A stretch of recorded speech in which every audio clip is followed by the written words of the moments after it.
शुरू अल्लाह के नाम से जो बड़ा मेहरबान और निहायत रहम फरमाने वाला है। और फरमाने इलाही है कि बेशक जो लोग बगैर देखे अपने रब से डरते हैं उनके लिए बख्शिश और बड़ा सवाब है। अस्सलाम वालेकुम नाज़रीन, मैं हूं आपका होस्ट रिजवान शाह और आप देख रहे हैं प्रोग्राम गहरी नज़र। जैसा कि आपको पता है कि जुमे वाले दिन हमारे साथ एक स्पेशल प्रोग्राम करते हैं फैसल मोहम्मद साहब रसल से, आलमी तजिया निगार हैं और आप इनकी खबरें वैसे ही बड़े इश्तियाक से सुनते हैं। आपको पता होता है उसके अंदर बहुत अहम अहम बातें होंगी। तो इस सिलसिले में ही आज हमारा जुमे वाला प्रोग्राम है, एक्सक्लूसिव प्रोग्राम है, जिसके अंदर हम एक आलमी मंजरनामा पेश करेंगे कि यूक्रेन और रशिया क्या हो रहा है, मिडल ईस्ट में क्या हो रहा है, अमेरिका के सदारती इलेक्शंस के ऊपर क्या सूरत हाल चल रही है और पाकिस्तान में क्या सूरत हाल चल रही है। तो अपने प्रोग्राम का आगाज करते हैं। अस्सलाम वालेकुम फैसल भाई। वालेकुम अस्सलाम। आपके देखने वालों को और सुनने वालों की खिदमत में भी अस्सलाम वालेकुम। वालेकुम सलाम। अच्छा फैसल भाई, पूरा हफ्ता सब वेट कर रहे थे कि आप आज के दिन आएंगे और कुछ अहम बातें करेंगे। एक्चुअली कुछ यूक्रेन और रशिया की जो जंग है वो अब हमें मतलब एक अलग ही फेस में नजर आ रही है। और इसके अंदर हमें नजर आ रहा है कि यूक्रेन के खिलाफ यूक्रेन के साथ जो अमेरिका ने नेटो को इन्वॉल्व करवा दिया और एक वहां पर एक काफी प्रेशर में रखा, तो अब रशिया एक बड़ा अग्रेसिव मूड में आया है। ठीक है। तो अभी तक हमें यह समझ नहीं आ रही कि आखिर रशिया को क्या जरूरत पेश आई। वो खुद इतनी बड़ी फौजी ताकत है, उस इतना बड़ा उसका सिलसिला है, तो उसको नॉर्थ कोरिया का साथ लेने की क्या जरूरत पड़ गई। बिस्मिल्लाह रहमान रहीम। देखिए, बिलाशुबा इसमें तो कोई शक नहीं है कि रूस एक बहुत बड़ी ताकत है और रूस की जो दिफाई सलाहियतें हैं उसके ऊपर भी किसी को कोई शक व शुबा नहीं होना चाहिए। और जहाँ तक न्यूक्लियर या दूसरे आर्सनल्स की बात है वो भी रूस के पास अमेरिका और दूसरी ताकतों की बनिस्बत बहुत ज़्यादा हैं। लेकिन देखिए, मसला साहब पर यह है कि रूस के खिलाफ जो यूक्रेन के जो मामला चल रहा है उसमें असल में नेटो जो है ना पूरा फरीक बनकर आ चुका है। जी। और नेटो है और पूरी यूरोपियन भी है, और आपको पता है वो G5 वगैरह के भी कहीं ना कहीं दूसरे भी सब इनके साथ हैं। मतलब दर हकीकत है तो अमेरिका की पुष्ट पर हैं सारे। अब यहाँ पर आके रूस ने 2 साल तक तो आपको पता है कि मुकाबला किया। लोग कहते थे कि ये बंद हो जाएगा, लोग कहते थे 2 महीने के अंदर ही शायद हो सकता है रूस हार जाएगा, लेकिन ऐसा सच कुछ नहीं हुआ। तो अब रूस ने इस तमाम सूरत हाल को देखते हुए अब ये हालात उनको नजर आ रहे हैं कि इस वक्त अमेरिका के अंदर भी आपको मामलात आ रहे हैं बहुत सारे, और अमेरिका के अंदर भी जिस तरीके से बड़े पैमाने पे तब्दीलियां आ रही हैं, दुनिया में नए इत्तेहाद बनने जा रहे हैं। तो उस तमाम सूरत हाल के पस मंजर में रूस ने, प्यूटन ने ये कोशिश की थी कि जो बैन अवी जो मामलात हैं, जैसे मैंने बताया था कि इनका एक आलमी न्यू वर्ल्ड ऑर्डर जो था, जो अमेरिका का था, उसको नाकाम करने के लिए, जिसमें जी। उनका ये प्लान था कि तमाम दुनिया के बड़े खित्तों पे अपना कब्जा किया जाए, अपनी जारदारी कायम की जाए, और वो किसी ना किसी तरीके से कामयाब भी हो रहे हैं। जी। पसे पर्दा जो है इसराइल का भी मामला आप देख रहे हैं कि इसराइल के भी साथ आ रहा था। और ये तमाम सूरत हाल को देखते हुए रूस ने फिर ये प्लान बनाया कि जिस तरह अमेरिका एक इत्तेहाद बना के आगे बढ़ता चला आ रहा है, वो सीटो और सेंटो और वाली बात आपको बताया, जो नेटो का जो अलायंस सारा मामला था, तो उसने सोचा कि क्यों ना मैं भी फिर इस तरफ आऊं। उसमें बड़ी कामयाबी उनको हुई। आपको पता है गुज़िश्ता दिनों जो उन्होंने दौरा किया था शुमाली कोरिया का, जी। प्यूटन में, तो वहां पे उन्होंने किम और यूं से मुलाकात की और वहां पे उन्होंने एक मुआहदा किया। और क्योंकि उसमें भी ये फैसला किया गया था कि जो रशिया के अलाई हैं, क्योंकि अमेरिका ने शुरू किया था, जो रशिया के अलाई हैं उनके खिलाफ एक इत्तेहाद बनाया जाए। इसी तरह फिर इन्होंने फैसला किया कि जो अमेरिका के अलाई हैं उनके खिलाफ एक इत्तेहाद बनाया जाए। तो उस दौरान जो है वहां पर एक इन्होंने ट्रीटी साइन किया, एक स्ट्रेटेजिकल ट्रीटी साइन किया, रूस ने और शुमाली कोरिया ने। और उसमें ये कहा गया कि जनाब हम जो है एक दूसरे के साथ मदद करेंगे, और अगर हमारे साथ अगर कोई प्रॉब्लम होती है किसी भी लिहाज से, मतलब ख्वाह वो जंगी लिहाज से हो या कोई और कुदरती आफात हो, हम एक दूसरे का साथ देंगे। हमने एक माहिदा किया था, स्ट्रेटेजिक ट्रीटी साइन पार्टनरशिप कर लिया। किया, स्ट्रेटेजिक पार्टनरशिप जो ट्रीटी साइन किया। अच्छा, अब उसी पार्टनरशिप के तहत जो है, जब रूस ने देखा कि यहाँ पे हालात उनके खराब जा रहे हैं और रूस को एंगेज करने की कोशिश की जा रही है सीरिया के अंदर, रूस को काउंटर करने की कोशिश की जा रही है दूसरी तरफ, तो फिर और जो रूस के जो अलाय हैं, मिसाल तौर पर ईरान है, उसके ऊपर दबाव आ रहा है मशरिक वस्ता के अंदर। तो इस तमाम सूरत हाल को देखते हुए फिर रूस ने जो है ना फिर अपने जो है एलाइज को मुतहर्रिक किया है। अब ये जो फौजें यहाँ पर आई हैं, आप देख रहे हैं, ये रूस का इलाका है क्रिस्क, इसके ऊपर वहां पे उन्होंने जी लगा दी है फौजें। और बाकायदा वो मेरे मुझे इस बात का इल्म भी है कि वहां पे बूट्स ऑन ग्राउंड है, मतलब बैटल ग्राउंड के अंदर दाखिल हो चुके हैं। जी अब अमेरिकन ये कहते हैं कि जनाब बड़ा गलत हो रहा है, ये हो रहा है, हम ये करेंगे। भाई आप तो ऑलरेडी नेटो की तो फौज ऑलरेडी है वहां पर, बूट्स ऑन ग्राउंड है, लड़ रहे हैं वो।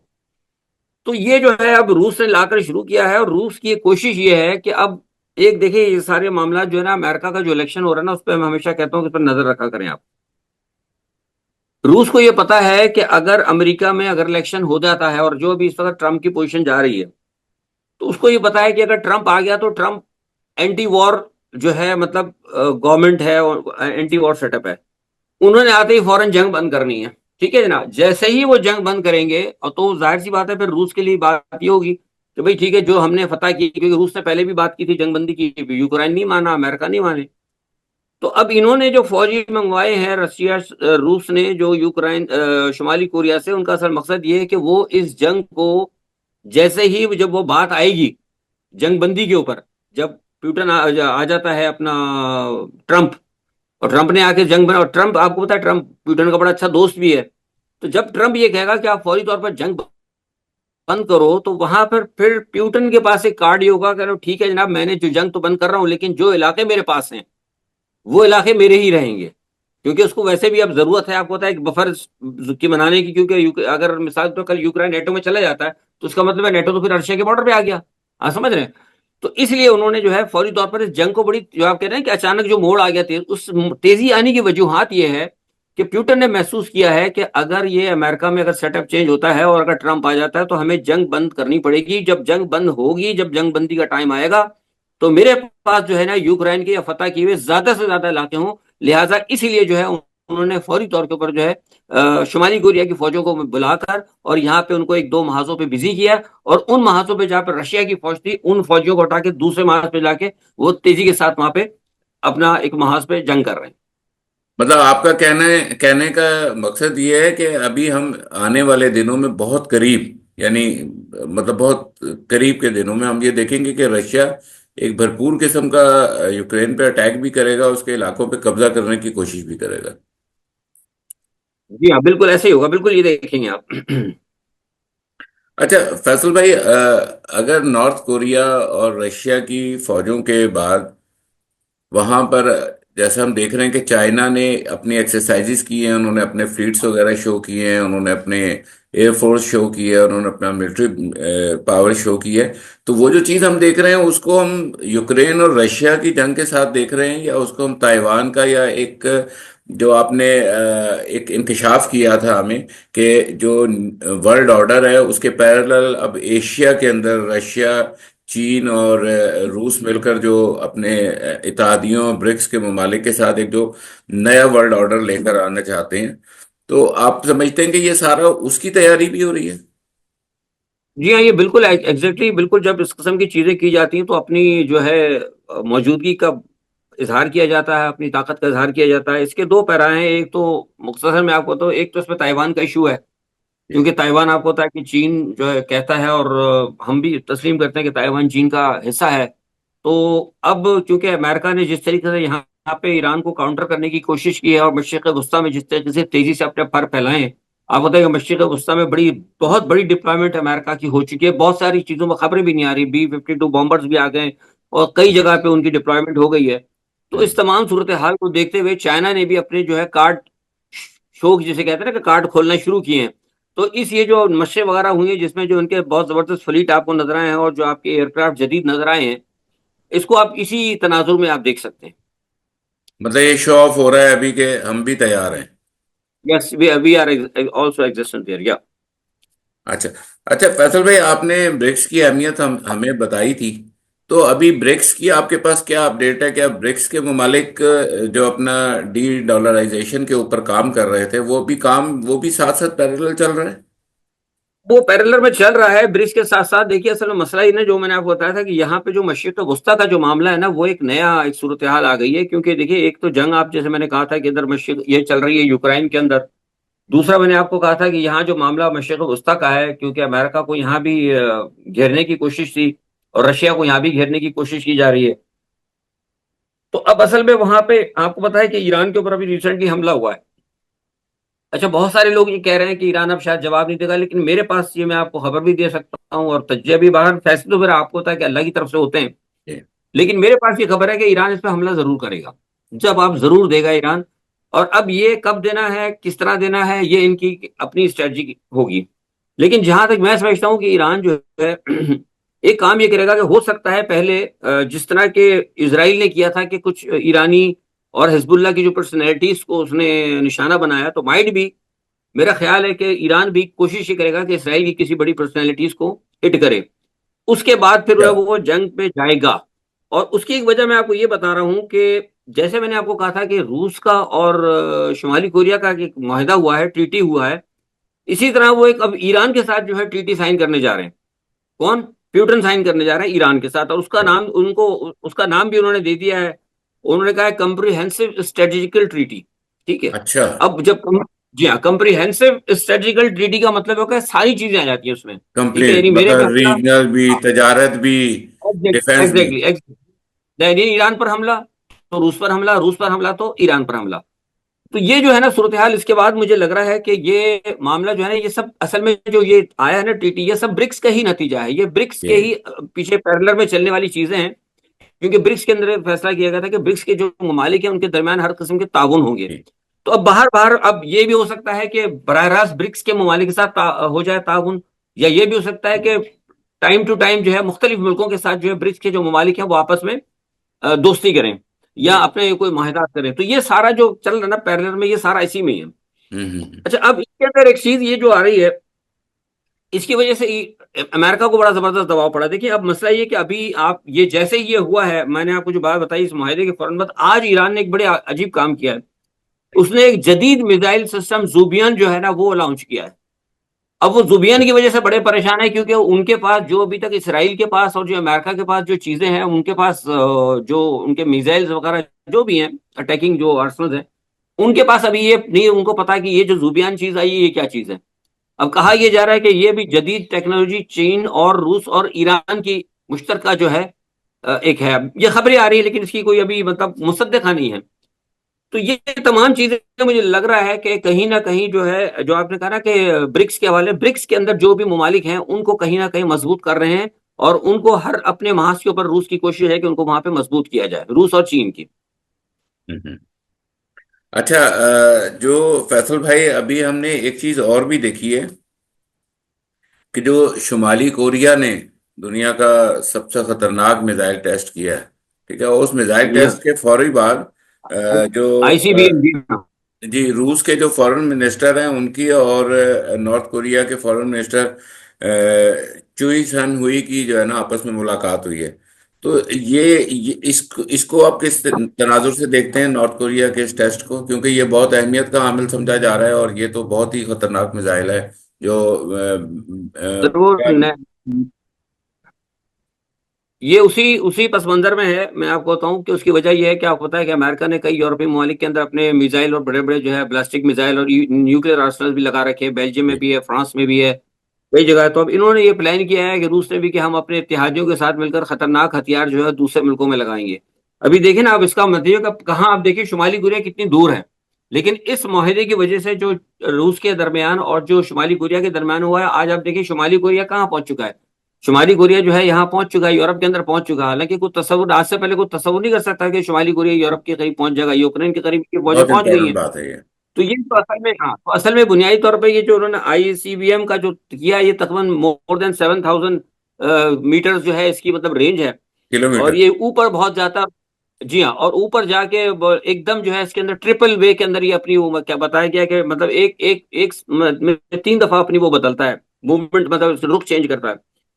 तो वो बड़ा इंतहाई खतरनाक है। बेसिकली वो यही बात है जो मैं आपको बता रहा था कि जिस तरीके से अमेरिका जो है अपने इत्तेहादियों के साथ मिलकर इस वक्त मशरिक वस्ता के अंदर या रशिया के इधर यूक्रेन के पास जिस तरीके से एक वो अपनी हेजमनी जो कायम करना चाह रहा है, उस हेजमनी को तोड़ने के लिए अब रूस जो है और उसके इत्तेहादी भी आगे हैं, और ये बड़े बड़े मिसाइल और बड़े बड़े टेस्ट जो सारे हैं ये इसी पस मंजर में है।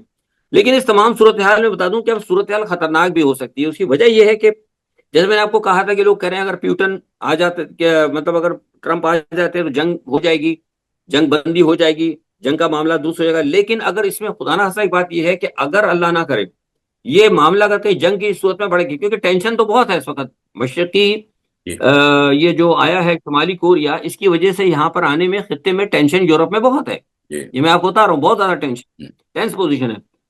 तो अब ऐसा भी हो सकता है कि कहीं ये मामला, चलिए न्यूक्लियर ना हो, कोई रवायती तौर पे हो जाए। अगर रिवायती तौर पे भी हुआ थी तो ये मामला जो है बढ़ेगा जंग का, और लगता है ऐसा है, हो भी सकता है, क्योंकि इस वक्त जो मैं देख रहा हूँ यहाँ यूरोप के अंदर, इवन अभी डे बिफोर शायद गालिबन कल ही की बात है, जो फिनलैंड है और जो मतलब नॉर्वे वगैरह की तरफ से जो एक उनका ग्रुप है यूरोपियन यूनियन के, उन्होंने कहा है कि भाई हालात जो है अचानक जंग के खराब हो सकते हैं, तो लोगों को चाहिए कि वो अपना राशन वगैरह भी इकट्ठा करें, कम से कम मिनिमम उन्होंने कहा कि 72 घंटे का जो है आप रखें, कम से कम हर मतलब आम लोगों से कहा है।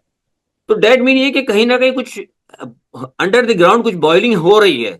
तो क्या ये बॉइलिंग ट्रंप के आते ही रुक जाएगी, या ये हो सकता है अगर खुदा ना खास्ता ट्रंप ना आ सका या कोई बात हो गई, या अगर कोई भी मतलब कोई अगर सरप्राइज अगर मिल जाता है आपको और ये जंग अगर आगे बढ़ गई, क्योंकि शुमाली कोरिया तो ऑलरेडी आ चुका है, तो ऐसी सूरत के अंदर फिर यहाँ पे मामला जो है ना मजीद खराब हो सकते हैं। ये आप बिल्कुल सही कह रहे हैं। रूस और नॉर्थ कोरिया और नेटो और ये जितने भी हम देख रहे हैं ये की प्लेयर्स हैं। ये तो वो की प्लेयर्स हैं जो कहीं भी बहुत बड़ी जंग का पेशखमा बन सकते हैं। जी, अच्छा। और देखिए ना इसमें भी अलायंस बन चुका है, इसमें रूस भी आ चुका है, ईरान भी हो चुका है, शुमाली कोरिया भी हो गया, बेलारूस के साथ ऑलरेडी इनका, तो ये चार तो हैं। तो ये बिल्कुल सही, मैं आपसे कह रहा हूँ कि इस वक्त मतलब कुछ भी हो सकता है। ये नवंबर हम्म। के अंदर जो है ना, ये जो अमेरिका के जो इलेक्शन है ना, ये बड़े अहम है इस हवाले से। उसके ऊपर भी बात करते हैं। आखिरी बात ये करना चाहता हूँ इस रीजन के हवाले से कि हम जो देख रहे थे कि अभी तक यूरोप इस सारी जंग के मजे ले रहा था और वो समझ रहा था कि अमेरिका जो है वो सोल जो है ना पावर है और इसको कंट्रोल कर लेगा नेटो को, नेटो के जरिए रूस को। तो अब हमें ये ऐसा नजर आ रहा है कि रूस एक बराबर का जवाबी वार भी कर रहा है, बराबर की एक उसकी स्ट्रेटेजी भी नजर आ रही है। तो फैसल भाई आखिरी बात इस रीजन के हवाले से ये सवाल है कि अब जो यूरोप है वो एक खास प्रेशर में, हमें काफी दबाव में नजर आ रहा है। तो इसके लिए आप क्या समझते हैं कि यूरोपियन यूनियन से कुछ ऐसी आवाजें भी उठ सकती हैं कि इस मामले को हल होना चाहिए या इस मामले को अमन के जरिए किया जाए? तो बिल्कुल ऐसा है, यूरोप के अंदर इस बात की थोड़ी सी परेशानी है बिल्कुल, लेकिन कुछ ममालिक हैं जो नहीं परवाह करते, मिसाल में फ्रांस हो गया, जर्मन हो गया, वो उनको नहीं है परवाह, क्योंकि वैसे भी कुछ ये थोड़ा सा हॉस्टाइल इनकी तारीख है। लेकिन दूसरे ममालिक हैं, हंगरी हैं और दूसरे दो तीन और ममालिक हैं, जो अभी नए जो कुछ ममालिक आए हैं रशिया से टूट के, और जो मतलब बाकायदा नेटो के भी मेंबर हैं, उनका ये कहना है कि ये मामला को दुरुस्त किया जाए। क्योंकि वो ये कहते हैं कि यार ये जंग जो है ना हमारे बॉर्डर तक नहीं आनी चाहिए, क्योंकि उनके जहन में ये बात है कि अगर जंग अगर ही बढ़ गई, क्योंकि एक बात बता दूं मैं, अगर जंग अगर बढ़ गई तो फिर हो सकता है कहीं ना कहीं न्यूक्लियर आ जाएगा।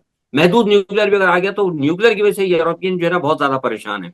तो आपकी बात बिल्कुल दुरुस्त है, पीछे कुछ बातचीत चल रही है कि इस मामले को रोका जाए। लेकिन जैसा मैंने कहा था ना कि जो कुवतें, जद्दाली कुवतें या जो इविल फोर्सेस जो है दुनिया के अंदर, जो दुनिया को जंग और जदल के जरिए आबादी कम करना चाहती हैं, जो अपने मजमूम मकासद के जो हुसूल चाहती हैं, वो ये कोशिश कर रही है। असल में बुनियादी तौर पर देखा जाए तो इस वक्त जो है ना जंग एक अच्छे और बुरों के दरमियान जो है ना ये जंग, अगर आप देखें तो उसमें कुछ लोग अच्छों के साथ यूरोपियन भी हैं और कुछ बुरों के साथ भी यूरोपियन है। तो ये एक अजीब सी सिचुएशन है।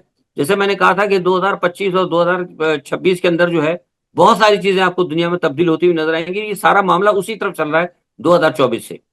और फैसल भाई इसमें एक बात ऐड करूंगा कि जहां पर ये हमें एक अजीब सी सिचुएशन लग रही है, मेरा ख्याल है ये एक इंतहाई डेंजरस सिचुएशन है। बिल्कुल, इसमें कोई शक नहीं, कोई शक नहीं। अच्छा फैसल भाई, अभी हम आगे बात करते हैं। जो इस सब टॉपिक है पूरी दुनिया के अंदर, वो है कि ट्रम्प या कैमला हैरिस। तो अब इस इलेक्शन को आप किस नज़र से देखते हैं और इसके इम्पैक्ट्स क्या हैं?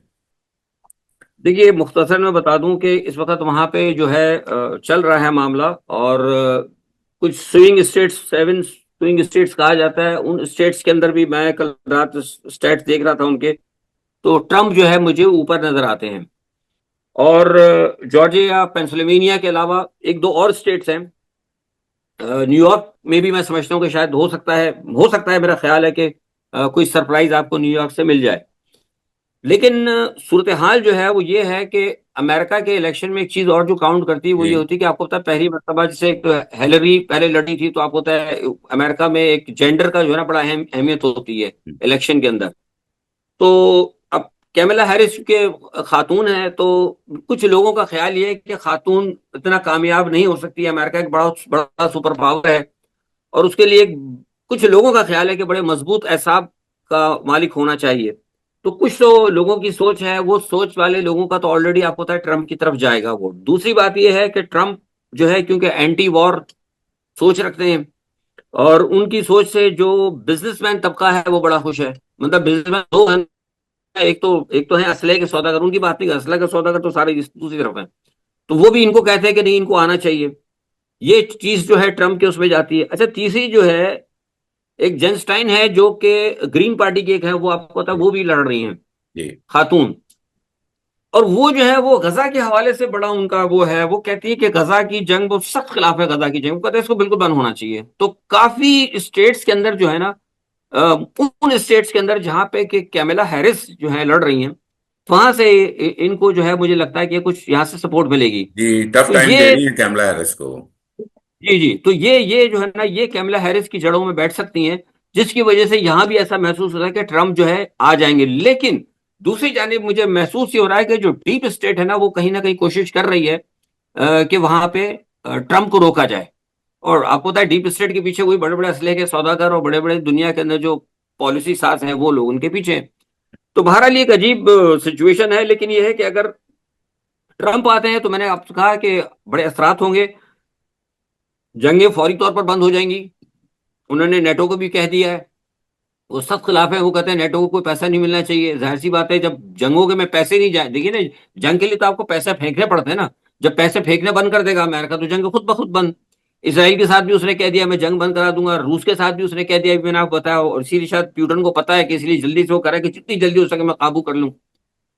तो ये सारी सूरत हाल जो दुनिया पे, इस पे असर तो पड़ेगा, और सब जगह असर पड़ेगा इसका। चाइना की जो पॉलिसी है, हाँ सिर्फ ये है कि चाइना की पॉलिसी में थोड़ा सा असर होगा कि चाइना, प्यूटन जो है ना, कंटेनमेंट ऑफ चाइना के ऊपर कम से कम जो है वो मेरा ख्याल है कि वो उस पर कंप्रोमाइज नहीं करेंगे। कंटेनमेंट ऑफ चाइना का वो प्रोग्राम उनका रहेगा, लेकिन अब किस तरीके से करते हैं, क्या उनका प्लान, लेकिन ये बहरहाल तय है कि वो जंग नहीं करेंगे चीन के साथ, ये मैं बता दूं आपको।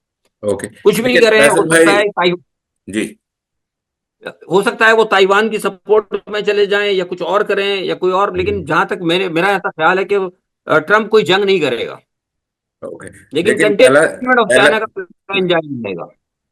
लेकिन फैसल भाई, बुनियादी सवाल तो ये आ रहा है कि अभी कई जगहों से हमें इतलात मिल रही हैं कि वहां पे कुछ ना कुछ इलेक्शन के अंदर टेम्परिंग हो रही है। ठीक है। और जी हाँ, हो कई रही है, जगह बिल्कुल पर। हो रही है। मैंने कहा ना कि जी डीप स्टेट जो है, डीप स्टेट बिल्कुल उनको रोकने की कोशिश कर रही है, बाकायदा कोशिश की है। सेम लाइक देखिए, आपको याद होगा, आप तो जर्नलिस्ट हैं, आप देखते रहोगे, अगर आप मेरे स्टेटमेंट वगैरह पढ़ते रहो, मैं तो शुरू से कहता रहा हूं कि जो पोजीशन इमरान खान की है वही पोजीशन उस वक्त ट्रम्प की है। ट्रम्प को भी डीप स्टेट रोकना चाहती है, और पाकिस्तान इमरान खान को भी डीप स्टेट रोकना चाहती है, और उन दोनों का जो है आपस के अंदर कोलेबोरेशन है इस हवाले से। तो एग्जैक्टली जिस तरह यहाँ पे आप देख रहे हैं, अचानक कोशिशें हो रही है, वहां पर भी केस बने, सारा सब कुछ हो रहा है। तो ये हो सकता है कि वहां पे कोई ऐसी हरकत करें कि जो कैपिटल हिल वाले, आपने देखा कि अभी उनके स्टेटमेंट के बाद कैपिटल हिल की तस्वीरें आ रही हैं सारे मीडिया वगैरह में। तो कुछ हो सकता है अगर इन्होंने कोई ऐसी हरकत की, लेकिन मैं समझता हूँ अगर इन्होंने इस मर्तबा किया तो हालात बड़े खराब हो जाएंगे, क्योंकि एक दफा तो शायद ट्रम्प बर्दाश्त कर गए हैं, लेकिन हो सकता है इस मर्तबा ना बर्दाश्त करें। इस दफा ना बर्दाश्त करें। और मैं यही आपको इसी पॉइंट की तरफ लाना चाह रहा था कि ट्रंप ने ये बयान दे दिया है कि इलेक्शन अगर फेयर ना हुए तो हम उसके नताइज को जो है ना नहीं मानेंगे। तो ये किस तरह से मानेंगे, होता है? जी हाँ, एग्जैक्टली यही बात है, बिल्कुल ऐसी बात है। तो क्या हम अमेरिका के इलेक्शन में कोई सीरियस वायलेंस भी देखने देखने जा रहे हैं? अगर डीप स्टेट, जैसे मैंने कहा कि अगर डीप स्टेट ने रुकावटें की तो बहुत बड़ा वायलेंस हो सकता है। मैंने आपको इशारा तो नहीं दिया, मैंने इसी कहा था कि वो ट्रंप नहीं छुप बख्शेंगे इसलिए मैंने इशारा दिया था आपको। ट्रंप ठीक एक्सेप्ट नहीं करेंगे इस चीज को। ठीक। अच्छा फैसल भाई, पाकिस्तान की सिचुएशन जो है ना, वो एक अजीब सी हमें सिचुएशन नजर आ रही है। गवर्नमेंट की तरजीहात जो है वो सिर्फ तरमीम पास करवाने में है या अपने आप की हुकूमत को सिक्योर करने में है। आवाम के लिए तो हमें नजर नहीं आ रही। कल हमने सबने देख लिया कि पीआईए की जिस तरह बोली लगवाई गई, और वो मामला जाया हो गया, इतना पैसा जाया होगा उसके पीछे। तो अभी आप पाकिस्तान की मौजूदा सूरत हाल को किस तरह पोर्ट्रे करेंगे? आप उसको क्या समझते हैं कि क्या होने जा रहा है? सर, अफसोस की बात यह है कि मैं अपने उसी पुराने बयान पे एक बात मैं हमेशा से कहता हूं कि पाकिस्तान जो है ना, पाकिस्तान से फॉलन आउट, पाकिस्तान जो है ना इस वक्त एक जख्मी परिंदे की तरह है। और जी। जो रोज बरोज पूरी कोशिश के बावजूद जो है, जख्मों के बावजूद जो है, उड़ने के बजाय नीचे की तरफ आ रहा है। एग्जैक्टली ये पोजीशन है। हम्म। पीआईए की आपने बात की, देखिए ना, पीआईए का अब आपके सामने छोटी सी मिसाल है। पीआईए कब से लगे हुए हैं ये लोग, और हम्म। निजकारी इनको की सारी दुनिया में कोई आपकी पीआईए खरीदने के लिए तैयार नहीं है। तो आप मुझे बताइए शाह साहब, यहाँ तो एक आम आदमी, एक मीडियोकर पर्सन, जो उसको थोड़ी बहुत भी सियासत की समझ होती है, वो भी ये सोचेगा कि यार हमारा मुल्क इतना बड़ा तरक्की याफ्ता मुल्क, और दुनिया जहान की एटमी जनाब पावर, और इतनी बड़ी फौज, और दुनिया जहान का स्ट्रेटेजिकल हमारी पोजीशन, हम एक एक एयरलाइन नहीं चला सके। अगर हमारे अंदर इतनी कैपेसिटी नहीं है कि हम एक एयरलाइन चला सके, तो हम ये न्यूक्लियर रियासत कैसे चलाएंगे? ये बहुत बड़ा सवाल है। और ये मैं जो कह रहा हूँ, ये सवाल ये सिर्फ मेरी नहीं, दुनिया में कई जगह अब ये जो सब पीआई की जो बिडिंग हुई है, इसके बाद कई लोग सोच रहे हैं ये बात कि ये क्या वजूहत थी कि वो पीआईए जो इतनी अच्छी थी, जिसने किसी जमाने के अंदर इतने लोगों को ट्रेनिंग दी, बड़ी बड़ी एयरलाइंस आपको पता है कि पीआई ने खड़ी करके दी, तो आज ये ऐसा कौन सा मसला हो गया कि वो पीआईए जो कुछ खरीदने के लिए तैयार नहीं, ये हाल हो गया। तो पाकिस्तान की अफसोस की बात है कि सूरत हाल जो है ना, हमारी इकोनॉमिकल भी खराब हो रही है, सियासी तो हमारी बेड़ा गर्क है ही। और आज आपने देखा एक अफसोसनाक वाकया फिर हुआ है। आज वो सुना है कि फिर कुछ अटैक हो गया किसी जगह। बस तो तो। वो, जी हाँ, तो फिर वो जनाब हमारे वजीर वजीर जो दाखिला साहब हैं, और हमारे जो बलूचिस्तान के वजीर आला साहब हैं, उनका वही बयान कि जनाब हम छोड़ेंगे नहीं, आप हमें डरा, वजीर दाखिला ने एक रटा रटा बयान है कि आप इन हमसे हमें डरा नहीं सकते, हम को नहीं सकते, हमारा हौसला बढ़ जाएगा। भैया, हौसला बढ़ाते बढ़ाते कितने लोगों को शहीद करवाएंगे आप? मैं जब से ये हुकूमत आई है, मैं उस वक्त से देख रहा हूँ, उनका एक ही अल्फाज है कि आपके ये इकदाम जो है हमारे हौसलों को बढ़ाते हैं। भाई, कितना आपका हौसला बढ़ेगा? लेकिन आवाम का तो हौसला टूट रहा है इस वक्त, ये सारी सूरत हाल देख के। तो एक, जैसे मैंने कहा कि सियासी हालात वैसे बहुत पाकिस्तान के खराब हैं। और तरामीम की आपने बात की, 26वीं तरमीम आपको पता है, तरमीम इन्होंने की, उस तरमीम के अंदर भी वो मामला इनका नहीं चल पाएगा, क्योंकि जो प्रैक्टिस एंड प्रोसीजर बिल है, अच्छा, अब जल्दबाजी में काम करते हैं, इनको पता ही नहीं होता कि जो एक बिल उन्होंने पास किया, प्रैक्टिस एंड प्रोसीजर बिल, वो क्या कह रहा है, 26वीं तरमीम क्या है, वो क्या कह रही है, आइन क्या कर रहा है। अगर आप तीनों को उठा के देखेंगे तो सब तीनों एक दूसरे के आगे कंट्रोडिक्शन आ रहे हैं तीनों में। तो हम्म। अब नतीजा क्या, अब ये कह रहे हैं कि जब हम 27वीं तरमीम लेके आएंगे, अब 27वीं लाना इतना आसान तो नहीं है। अब उन्होंने कल आज जो एक काम ये किया कि सेनेट से उन्होंने जजों की तादाद बढ़वा दी। मतलब आप अगर देखें ना, सारी चीजें जो हो रहा है, अचानक सुबह उठे आप टीवी पे देखें तो कोई नई कहानी थी। इससे ये जाहिर होता है कि पाकिस्तान की जो मौजूदा हुकूमत है वो बिल्कुल बौखलाई हुई है, इनको कुछ पता नहीं है। कोई भी आके अगर वजीर आजम के कान में रात को फूंक देता है कि जनाब सुबह ये बिल पास करा दें, हम सेनेट से, वो फौरन करा देते हैं। और बाद में पता लगा जनाब वो बिल पास हो गया, तो उसके अंदर ओहो हो, ये जो पॉइंट नंबर 21 था, पॉइंट नंबर 23 था, ये तो जनाब 26वीं तरमीम से टकरा रहा है। फिर वो कहते हैं जनाब कुछ, यानी एक, जिसे कहते हैं ना कि हड़बों की सी सूरत हाल है पाकिस्तान के अंदर। अच्छा, ये तो है सियासी। अब खारजी आप देख लें, खारजी हमारी सूरत हाल कितने खराब है। खारजी ईरान के ऊपर सूरत आपको हाल पता से है, ईरान पहले, के ऊपर, फैसल भाई, मैं एक मिनट आपको माजरत, मैं आपको यहाँ पे रुकूंगा। खारजी खारजी सूरत हाल से पहले एक दाखिली सूरत हाल भी मैं आपको अपडेट करना चाहता हूँ। वो ये कि हुकूमत ने ना अभी जो तरमीमी बिल के बारे में बात हो रही है इस वक्त, उसके अंदर के काबिल गिरफ्त मालूमात और वजूहात की बिना पर किसी भी फर्द को 3 माह के लिए तहवील में लिया जा सकता है। ये एक ये, बड़ा तशवीशनाक मतलब हमें नजर आ रही है शिक। अरे ये तो टोटल ह्यूमन राइट एब्यूजेस है ना, ये तो सारे का सारा ये नहीं कि जितना आप सारी दुनिया में रोना गाना हो रहा है कि पाकिस्तान के अंदर ह्यूमन राइट जी। वायलेशन हो रही है, आपके बुनियादी हकूक को छीने जा रहे हैं, तो ये तो और डठाई के साथ अब ये जो अब है नया कानून जो लेके आ रहे हैं, ये टोटली इंसान की आजादी को जब्त करने के मुतरादिफ है। और जी। जुल्म, जैसे डिक्टोरियल जो होता है ना, मतलब बदतरीन डिक्टोरियल निजाम जो है वो ये लेके आ रहे हैं। और जो अब अंदर के जो हालात मैंने कहा ना कि दाखिली सूरत हाल तो बहुत ज्यादा खराब है आपकी। अब खारजी की आप देख लेना कि हमारे ईरान से पहले ताल्लुकात खराब है, अच्छे नहीं चल रहे, गुज़िश्ता दिनों पता क्या सूरत हाल चल रही है। अफगानिस्तान से हमारे बॉर्डर के हमारे हालात खराब है। इंडिया से हमारी वैसे ही, इंडिया से तुम्हारी वैसे ही ईंट पर कुत्ते वाला बहर है, आपको पता ही है जो सूरत हाल चली। और आजकल जो सूरत हाल इस वक्त है, अब वो इन्होंने चाइना से भी ना वो मसला डाल लिया इन्होंने। अब चीन के, अब देखिए चीन के साथ जो इनको बात हुई थी, ठीक है, मुझे नहीं पता, मैंने वो बहरहाल नहीं सुना, लेकिन जो लोग वहां पर मौजूद थे वो ये कहते हैं कि आखिर के अंदर जाके ना उन्होंने ये बात जो है इसहाक डार साहब ने कर दी। मैं समझता हूँ इसहाक डार को बात करनी चाहिए ही नहीं थी, नहीं करनी चाहिए थी इनको। और उनको ये सोचना चाहिए था कि बस जो हुआ है ठीक है, या फिर उसके ऊपर को माजरत कर लेते हैं। लेकिन माजरत करने के बजाय, या फिर उनको चाहिए था इसहाक डार को फौरी तौर पर ये कह देते कि भाई असल में मेरा जो मकसद जो था, मतलब एक क्लैरिफिकेशन होती है ना आप क्लैरिफिकेशन देते हैं कि नहीं भाई मेरा मकसद ये नहीं था, या मैं सही अल्फाज का, हो जाता है हर एक से, हमसे भी होता है, बड़े बड़े लोग करते हैं, तो अल्फाज का हम सही इस्तेमाल नहीं कर पाए या अपनी बात को हम नहीं पेश कर पाए, लेकिन वो उसके बजाय उन्होंने, अब वजारत खारजा ने भी धड़क से आके बयान दे दिया।